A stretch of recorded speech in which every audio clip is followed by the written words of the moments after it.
So lumber is one of the most confusing topics in carpentry. There are a lot of weird details about dimensions, type, grade, usage, and more, and it can be hard for even pro carpenters to learn it all. For instance, what do all these stamps and tags mean, and how do you read them correctly? In this video, I'm going to explain all these little insider secrets, everything you really need to know about lumber. And I'm specifically going to focus on the types you see in the lumber aisle of the big box stores and designated lumber yards and builder supplies. We'll talk about dimensional lumber, framing lumber, treated lumber, trim lumber, appearance boards, plywoods, and other engineered sheet goods. I will also talk a bit about hardwoods, but I won't focus on them as much, because you mostly have to source them at specialty stores, and they have a world of rules unto themselves. So I'll focus more on that in another video. This is going to be a lot to learn and remember. The good news is we've actually made a free guide containing all of this information in a clean, easy to follow PDF. It's very comprehensive and has even more information on these topics than what I'll tell you here. It's a great free resource for keeping all this stuff straight. We'll link that below in the comments and description, so be sure to get your copy. And I have talked about lumber in other videos, including why and how it warps, plus more focused discussions on certain topics. So we'll link those videos down below as well. All right, with that said, let's get going. I'm going to move fast, so stay with me. Lumber Explained is coming up next on The Honest Carpenter Show. Okay, we're going to start with the most recognizable and broad material category, dimensional lumber. Dimensional lumber is simply lumber that has been cut and milled to very specific sizes and dimensions. And this milling process makes it ready for immediate use in building projects. The most common type of dimensional lumber is framing lumber. These are the highly recognizable pieces that you see in houses under construction. Because these pieces have been milled to such consistent sizes and dimensions, they can be relied upon for structural integrity. Engineers have calculated how much weight individual pieces can support, so carpenters can build with them faster, and we can still guarantee the strength of our structures afterwards. Now, here's the first weird thing to know. Framing lumber comes in several common dimensions: 2x2, 2x4, 2x6, 2x8, 2x10, and 2x12. While these numbers indicate inch measurements of the thickness and width of these boards, they do not actually reflect the real sizes of these pieces. In reality, these boards are thinner and narrower than their names would indicate. For instance, a 2x4 is actually 1.5 inches by 3.5 inches. Why is this? It has to do with how milling conventions have evolved over time. The measurements 2 inches by 4 inches are not really a lie. That was actually the size of the rough board when it was first cut from the tree.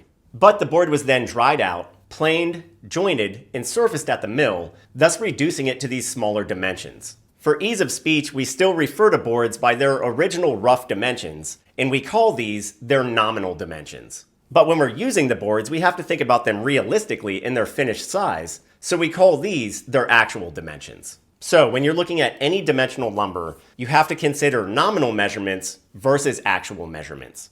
And it gets a little weirder from there because not every board just scales down 1/2 inch. Some boards get even narrower. Here's how it breaks down. 2x2s through 2x6s lose 1/2 inch in thickness and 1/2 inch in width. So they become 1.5 inches by 1.5 inches, 1.5 inches by 3.5 inches, and 1.5 inches by 5.5.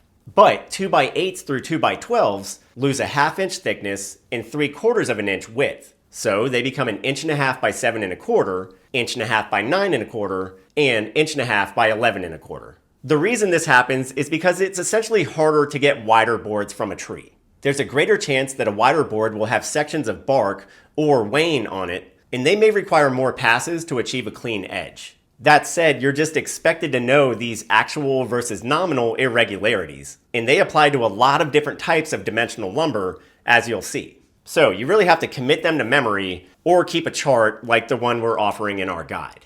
And the other thing to know about framing lumber is that it's graded for usage. You can't just let your average carpenter throw a stick of lumber into a house if you can't guarantee its strength, durability, and appropriateness for the building application. So you might wonder, how can you determine the grade of a board? And the answer is, you can just look at the lumber stamp. If you look closely at a board, you'll find a printed stamp somewhere on it. This stamp contains a lot of coded information. The stamp will have a logo with letters. This is the certification from the grading agency. They certified the quality of the lumber. There are a lot of grading agencies out there, and they're mostly regional, so you'll see some more than others based on where you live. But all of these groups are qualified to certify lumber for sale to the public. And you'll also see a number near the agency stamp. This is literally the number of the mill that the lumber came from. Every mill has a number assigned to it, so you can trace an individual board back to its source, which is pretty cool. And looking in the bottom corner, you'll see letters like SYP, DFIR, or SPF. These letters indicate what type of wood the lumber is made from, like literally what kind of tree it comes from. And here's a quick important note. All framing lumber comes from softwoods, which are coniferous trees that produce needles and cones, what we call the evergreen trees. Framing lumber basically never comes from hardwoods, which are trees that have broad leaves, produce fruit and nuts, and go dormant in the winter. We call these deciduous trees, and we'll talk about them a bit more in a minute. But hardwoods are terrible for framing lumber because they're so heavy and dense, and you can barely even drive a fastener into them.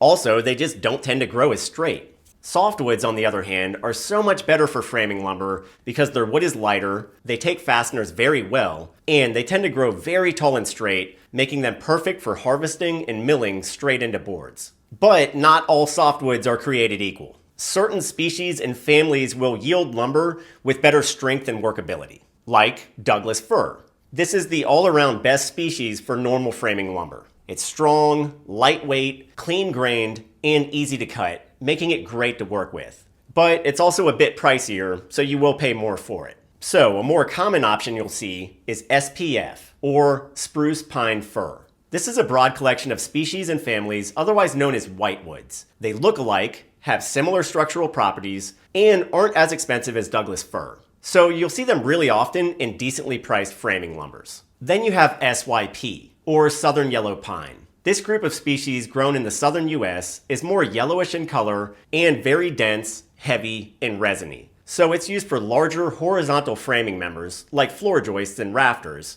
and it's also used for treated lumber, which we'll talk about more in a minute. But you'll know which species you're getting from these letters on the stamps, and eventually you'll come to associate the species with certain types of lumber. Above that, you'll see the lumber's grade. As mentioned, some framing lumber is higher quality than others, and several things can affect a board's strength and usage. For instance, knots can have a big impact on board quality. Knots are places where a small branch tried to grow out of the tree. Knots are hard to drive fasteners into, and they can actually act like a void or a weak spot in the board. So boards with a lot of knots will not be of the same structural grade as clear boards. They'll be of a lower quality. Likewise, some boards will have wane on the edges, or places where the mill cut too close to the side of the tree and the board still had some bark on it. This can cause the board to look thin or deformed, also diminishing its strength and workability. So boards with a lot of knots or wane will be cheaper and inferior to clear boards. And this means that they won't be suitable for certain applications, which is why they have to be graded and certified. Grading systems around dimensional lumber quality get incredibly complex. In many cases, a board will be judged by the percentage of surface area it has without visible defects, like number 1 quality, which has minimum 75% clear wood and small knots, or number 2 quality, with minimum 66% clear wood, larger knots, and more wane. Again, I'll put more information about this in the guide, so be sure to check it out. But the other thing that really determines framing lumber quality is moisture content, which is indicated by this part of the stamp right here. In this case, it says KDHT.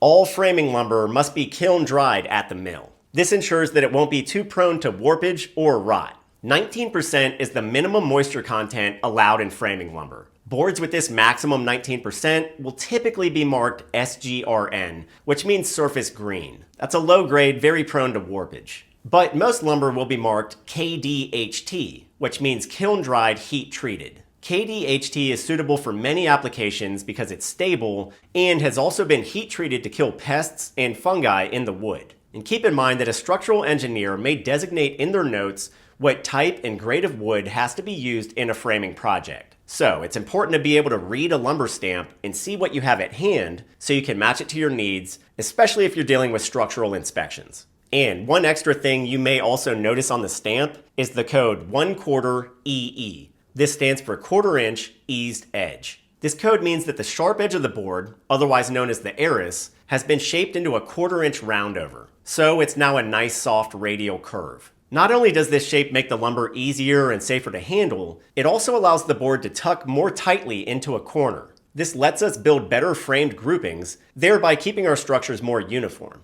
And the last thing I'll say about framing lumber is that it comes in several specific lengths, mostly based on 2-foot increments. The most common length by far is 8 foot, which is sort of a construction standard. Other common lengths include 10 foot, 12 foot, and 16 foot. But you will see some oddly specific lengths at times, especially for 2x4s. For instance, you'll frequently see 92 and 5/8, and this is the length that we specifically call studs. Studs are cut at this seemingly random size for a reason, because it speeds up the construction process. Our average room ceilings are 8 feet high these days. If we use a 2x4 already cut to 92 and 5/8 of an inch, then it'll sit on top of the bottom plate and butt up to the double top plate. They'll have a combined height of 97 and 1/8. That means we'll have space for 5/8 of an inch drywall on the ceiling, plus 2 4-foot sheets butted up tight to that on the wall, and we'll still have a 1/2 inch gap down at the floor. This gap allows room for the drywall to expand as it takes on moisture, which will prevent buckling.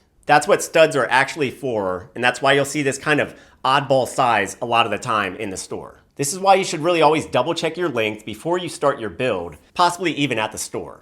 Alright, that's how framing lumber works. Now let's move on to its very close cousin, treated lumber.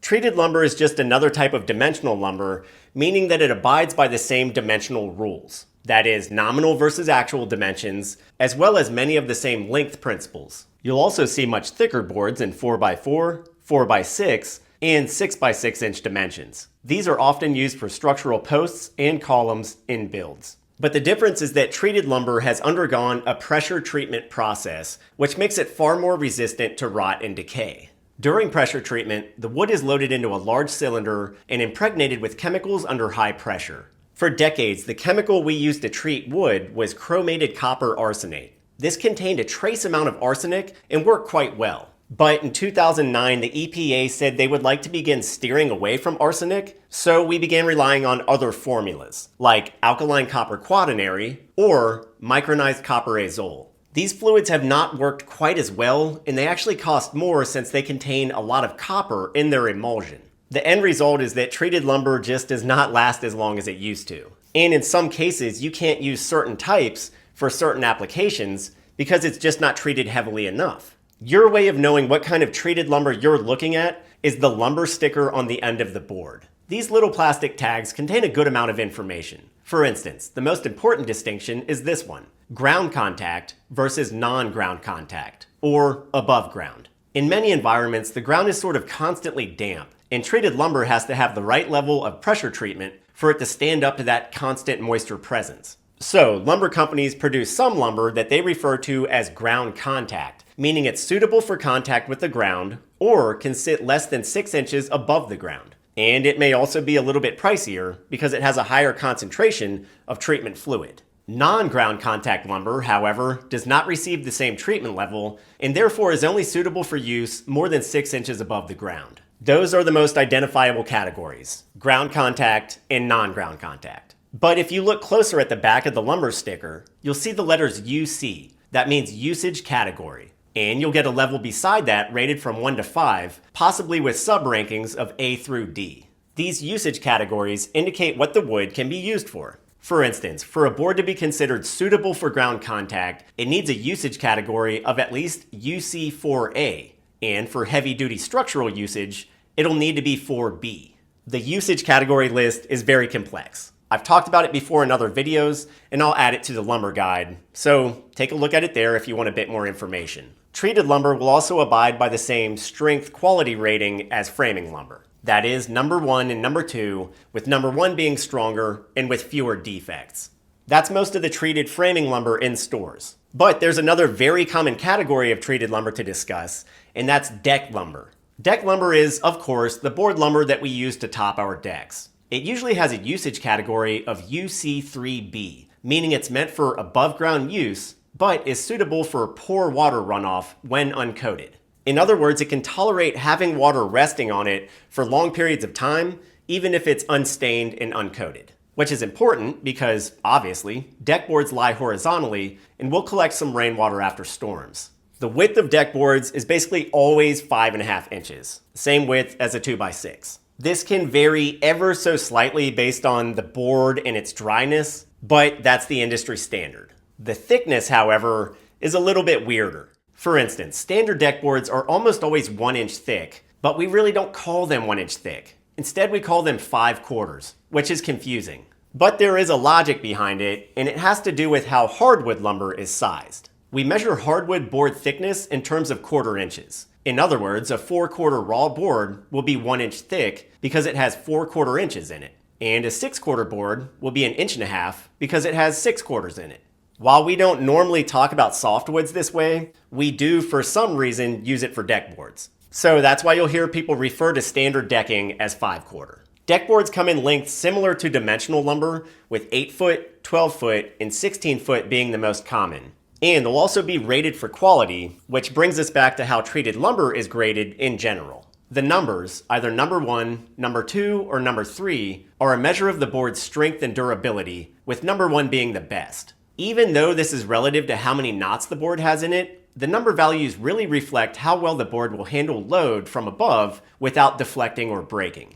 But the board's appearance quality will be indicated by the words standard or premium, or in some cases prime. Standard quality boards may have some large knots, while premium, or prime boards, will be very clear and attractive. Keep in mind, a board does not have to be number 1 in order to be premium.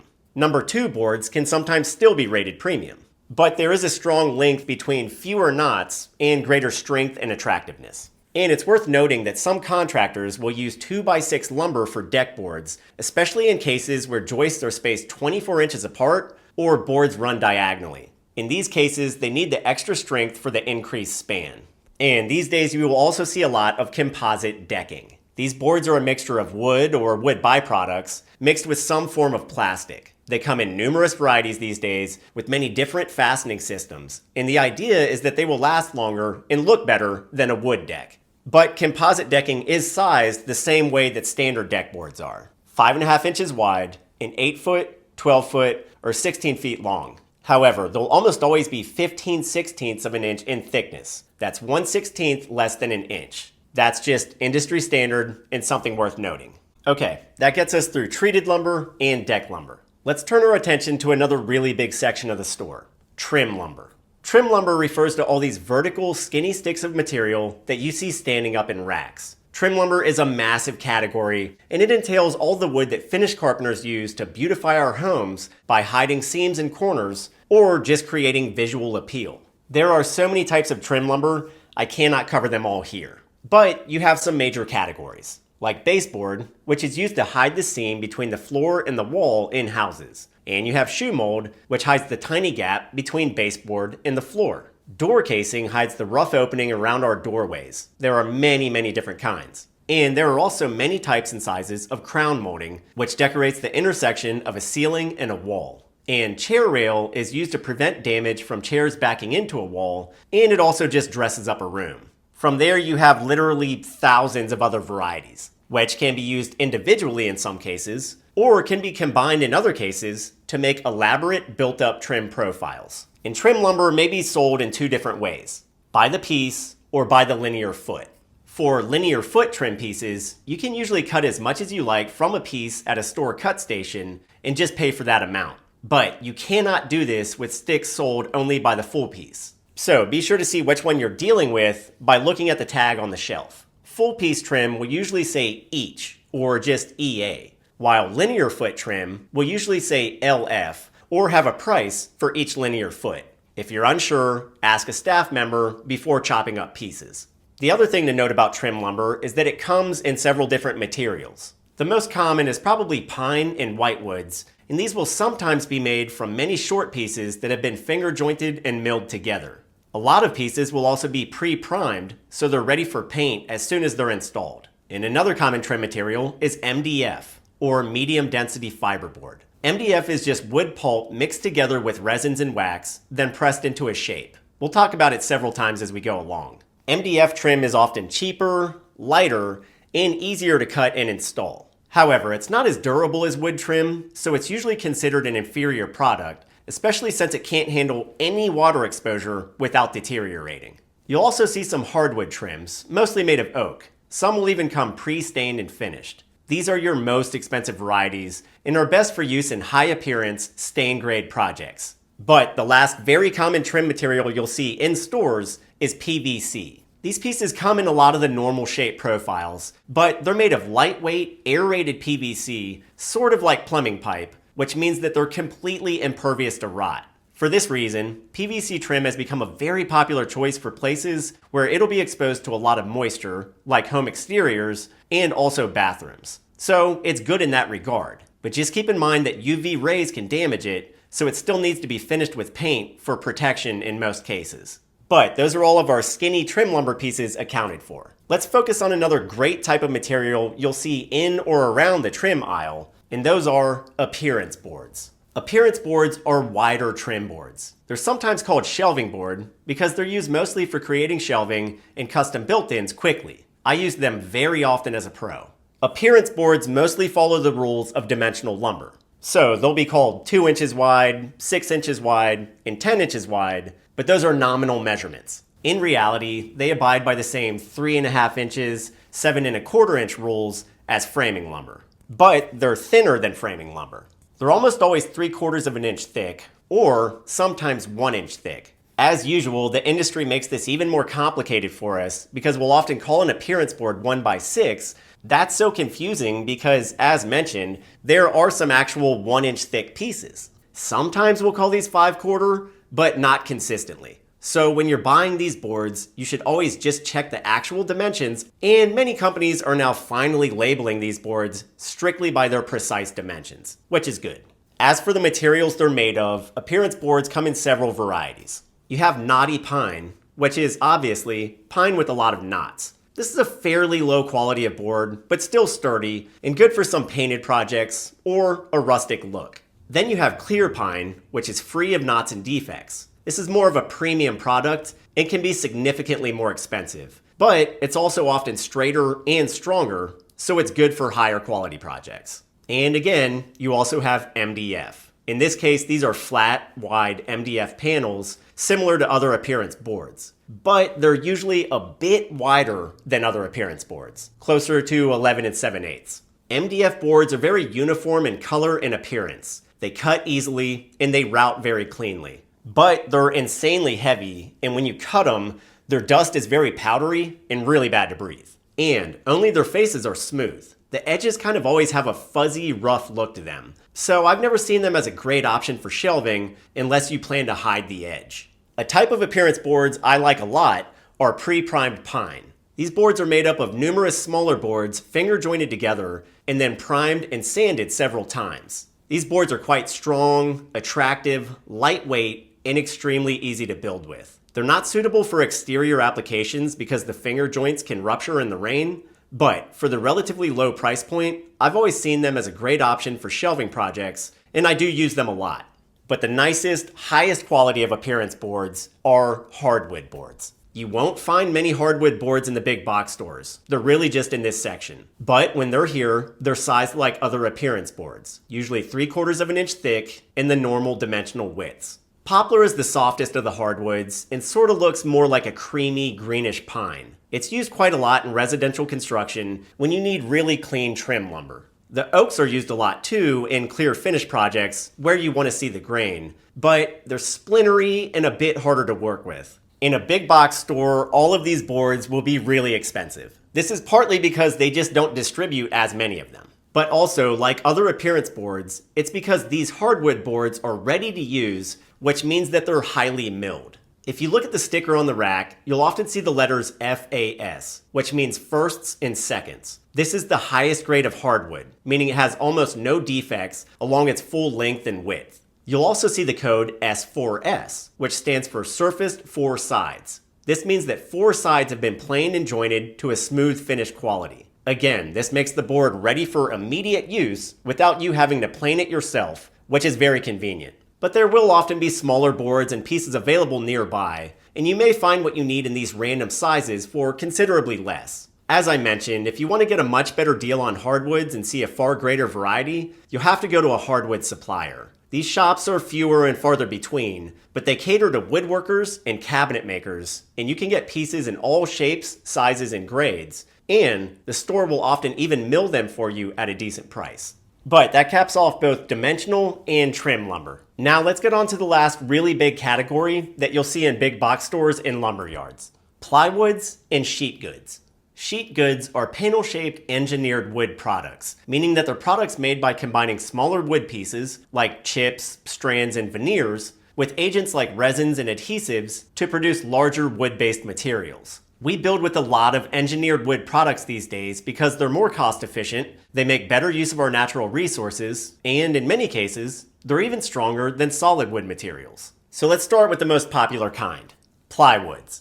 Plywoods are sheet goods made by stacking thin layers of wood, called veneers, with adhesives and pressing them into panels under high pressure. While plywood generally does not have as much strength as dimensional lumber, it's quite stable because each individual veneer layer alternates grain direction. This means that the stresses in the various grain layers work against each other and balance each other out, making plywood less prone to warpage than dimensional lumber. But plywood, like other lumber, comes in several different grades. These grades usually range from A to D, with A being the best and most expensive, and D being the lowest grade and cheapest. And these grades usually indicate the quality of the sheet faces. A-grade sheets will have virtually no defects. Any tiny imperfections will be filled with a suitable wood filler, and the sheet will be sanded and smooth, perfect for paint or stain. The lower grades will feature gradually worse voids and face quality. For instance, B plywoods are sanded, but slightly rougher, and may have some visible repair defects up to 1 inch.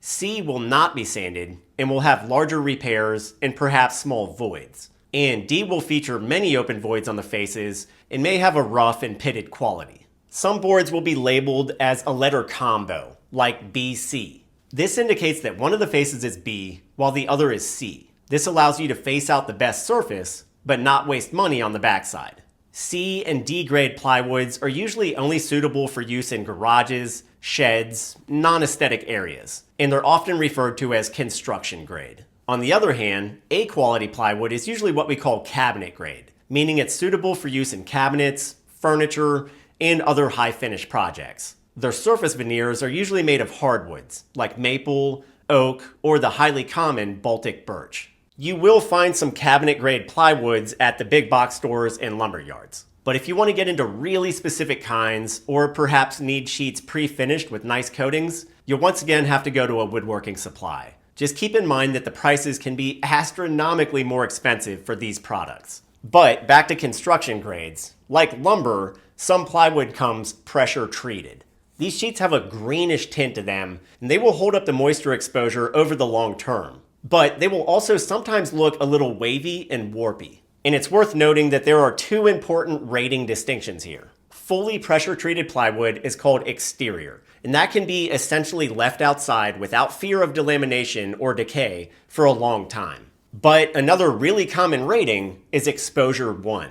This means that the panel comes with some water-resistant chemicals, but only enough to give it partial protection. So it can sit out in the elements for a while during construction, but is not designed for long-term weather exposure like true exterior plywood. For instance, CDX is a common construction grade. This means that the piece has a C veneer on one face, a D veneer on the other face, and the X means that it's rated exposure 1. So it can take a bit of weather abuse during construction, but needs to get covered up before too long. And the highest grade of exterior plywood is marine grade. This type of plywood is often used for boat building, and it is super expensive because it not only looks good, typically with an AB rating, but it also has the highest exterior rating to boot. It's actually made with a waterproof glue, such as phenolic. So it's the best of both aesthetics and rot resistance. Again, you'll probably have to source it from a specialty supplier. Okay, the next important thing to know about plywood is that it comes in a variety of thicknesses. And this also has a lot to do with its number of layers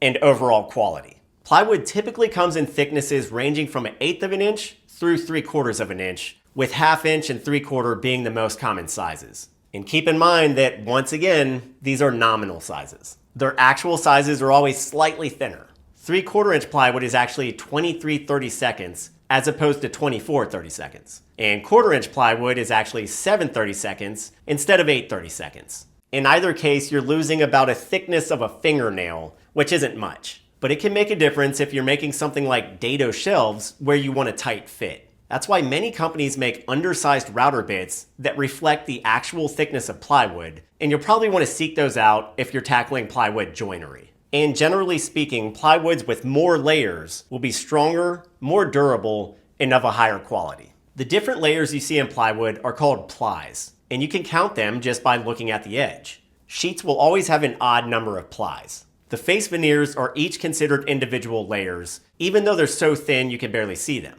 And then you'll have an odd number of core layers. Thin ply panels may only have 3 total layers, and they'll be pretty flexible. A lot of thicker construction panels may only be 5 plies, which is good enough for their intended usage. But better cabinet grade sheets will often be 7 ply or 9 ply. And 13 ply sheets are pretty much the highest grade. Extremely strong, durable, and typically very attractive. But, of course, pricey. Sometimes you'll see plywood sheets that are reinforced with fibers between the layers. The fibers may be bamboo, flax, glass, or even carbon. These fibers add some strength, cut down weight, and can also help the material resist moisture intrusion. If untreated plywood gets wet too often, it may start to delaminate, basically just come apart in layers, and it loses its strength that way, so it's important to keep it dry.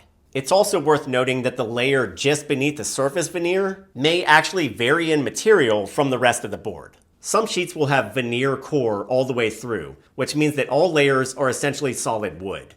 Other sheets may have fiber core layers just beneath the veneers. These are typically MDF layers, and they actually make the sheet flatter and smoother, but they will not hold a screw in the edge as well as a veneer core. So, for greater strength, veneer core is better. So when you're looking at plywood, remember that you can tell a whole lot about a sheet just by inspecting the face veneer for its perfection of quality, and then by looking at the edge to see how many layers it has. More layers equals more strength. But it's not always necessary for every application, so you don't always have to spring for the highest grades every time. Alright, that covers plywood. Now let's quickly go through some of the other engineered sheet goods you'll see in most stores and lumber yards. The next most popular is surely OSB, or Oriented Strand Board. This is the material that looks like a bunch of glued up small slivers of wood because that's exactly what it is. Strand boards are just sheets made up of chips or flakes of hardwoods and softwoods pressed together in cross-oriented layers with heat-cured adhesives. Like most sheets, they come in 4x8 panels, which often have a waxy edge. OSB is a construction-grade product and is most often used to sheathe the exterior of the house or act as a subfloor product. That's the layer beneath your flooring. Believe it or not, because of the way its strands are matted together, OSB often has more shear strength than plywood, meaning it resists lateral forces better. This helps prevent the house from collapsing or falling sideways in high winds. And sheets actually even have an axis in which they're strongest, which is noted on the stamp. OSB ranges in thickness from 5/16 to 1.125", and it typically has an exposure 1 rating. Again, meaning that it can withstand some direct moisture, but not for very long. Thinner OSBs are almost always intended for use as wall sheathing or roof sheathing, while thicker boards, often 1 inch or more, are generally intended for use as a subfloor. These subfloor products will also often have a tongue and groove edge, allowing them to interlock together for greater strength and stiffness across floor joist spans. The product stamp will usually tell you whether it's rated for application as a subfloor or as sheathing for walls and roofs. And it will also tell you what joist, rafter, or stud spacing it's suitable for. OSB makes good use of natural resources, and it's engineered for strength. So while it's not something you'd use for woodworking projects, it's a very big part of the construction industry and has numerous applications. Another engineered sheet good you'll see very often is, once again, MDF, medium density fiberboard. These composite sheets are this deep brown in color, and as I mentioned before, they're made of small wood fibers mixed with resins and wax. Sheets typically come in thicknesses ranging from 1/8 of an inch, which is very flimsy and wavy, to 1/4 inch, 1/2 inch, 5/8, and 3/4. And while those thicknesses tend to be their actual thicknesses, the sheets themselves are typically larger than your average 4 foot by 8 foot dimensions. Most sheets are actually 49 inches wide by 97 inches long, which is beneficial because it gives users about an extra inch of waste to work with. MDF has some good applications, like routing.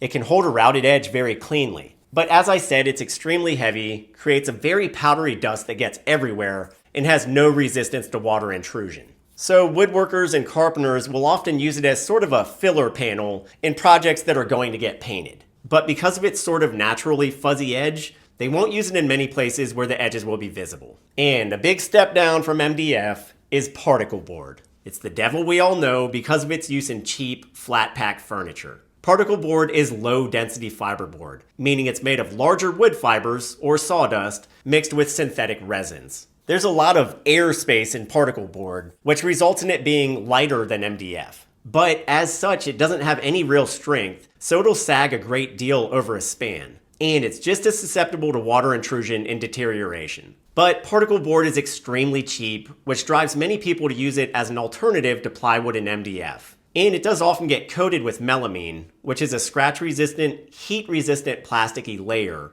And this makes it presentable, especially for adjustable shelving. So it continues to have an audience for people looking to keep a tight budget. But those are the predominant engineered wood products that you'll see in the big box stores and lumber yards. And they'll often be near or surrounded by other products like various types of siding, soffit, roofing materials, and more. But those materials go much deeper into the full construction of a house and don't necessarily fall into a category of what we would call lumber. So we'll have to leave them for another video. But for now, if you want to keep all this straight, be sure to get our free guide to lumber down below. It'll present all this info and more in a very organized fashion, and you'll be able to refer back to it over and over again, or even print it out to keep a copy in the shop. But that's it for now. I really hope this video was helpful. Feel free to pop a comment below telling us what you thought, and we hope you'll consider subscribing. And be sure to visit us at thehonestcarpenter.com to see all the great free stuff we're giving away these days. I'm Ethan James with thehonestcarpenter.com. I'll see you next time.